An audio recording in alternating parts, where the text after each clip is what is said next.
पठन पाठन के सहभागियों को मैं सावन कुमार नमस्कार करता हूँ।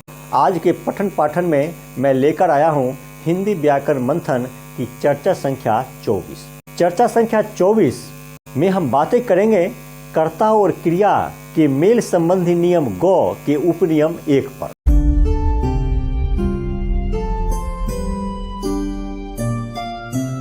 उपनियम 1 कहता है कि यदि वाक्य में कर्ता द्वंद्व समास के शब्द हों तो उसकी क्रिया भी बहुवचन पुल्लिंग रूप में होगी। द्वंद्व समास के शब्द ऐसे शब्द होते हैं जिनके दोनों पद प्रधान होते हैं, जैसे माता पिता, भाई बहन, लड़का लड़की, लोटा डोरी, भात दाल वगैरह वगैरह।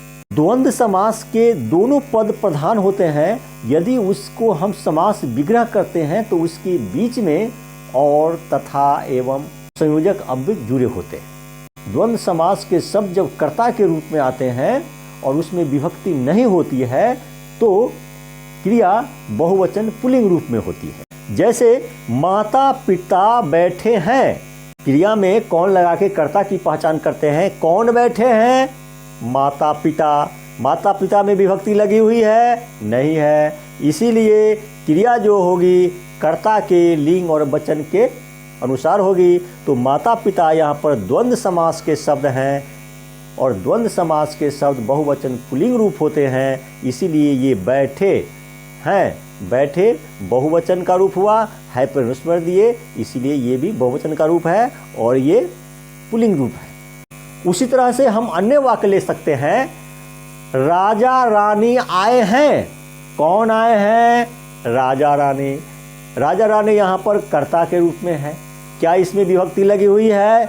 नहीं है। अर्थात राजा रानी ये द्वंद्व समास के शब्द हैं और इसमें विभक्ति नहीं है, इसीलिए इसकी क्रिया बहुवचन पुल्लिंग रूप में होगी। आए हैं, आए बहुवचन पुल्लिंग का रूप है और हैं पे अनुस्वर दिए हैं, इसीलिए ये भी बहुवचन रूप में है। उसी तरह से लोटा डोरी पुराने हैं। कौन पुराने हैं? तो लोटा डोरी।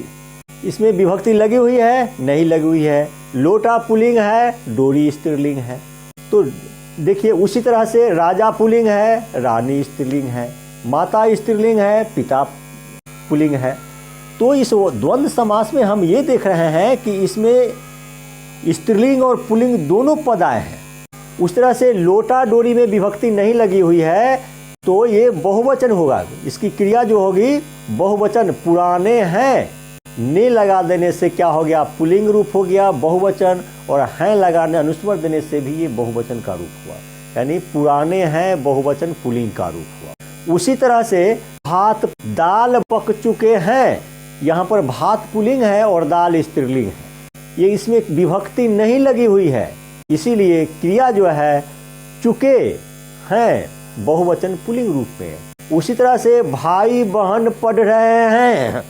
कौन पढ़ रहे हैं? भाई बहन। भाई यहाँ पर पुल्लिंग है, बहन स्त्रीलिंग है और इसमें विभक्ति नहीं लगी हुई है, इसीलिए क्रिया भाई बहुवचन पुल्लिंग रूप में होगी।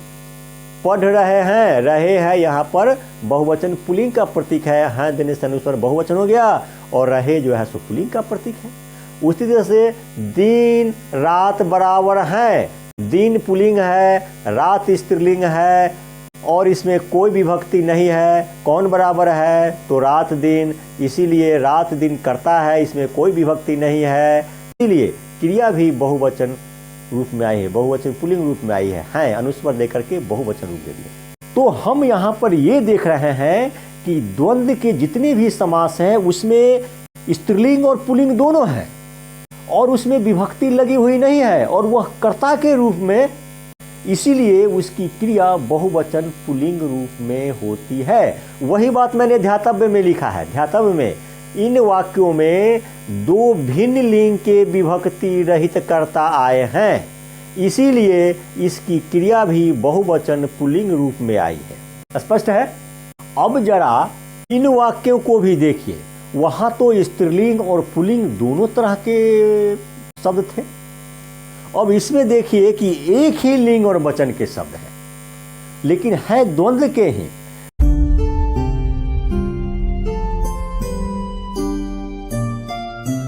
अब देखिए, अब इन वाक्यों को देखिए, सुबह शाम होती हैं।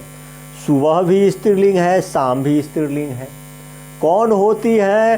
तो सुबह शाम, इसमें विभक्ति नहीं लगी हुई है, इसीलिए इसके, और ये दोनों सुबह और शाम दोनों जो है सो स्त्रीलिंग है, इसीलिए क्रिया भी बहुवचन स्त्रीलिंग रूप में आई है।